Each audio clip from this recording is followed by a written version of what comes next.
prime example of a volt drop test. Go ahead and attempt to crank it.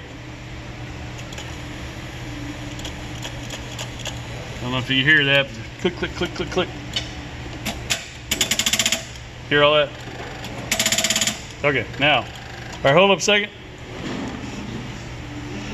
Meter leads, unimportant, but it has to be from the center of the battery. Okay, now you see that right there? That's over 0.2, which is already too much. Go ahead and try to crank it.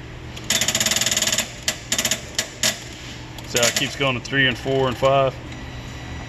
Okay, now, watch this. Hold on a second, let me get my channel locks. Okay, so we're going from the battery to the battery. Go ahead. And that's a volt drop. So anyway, it's all getting lost right there. You can see the corrosion.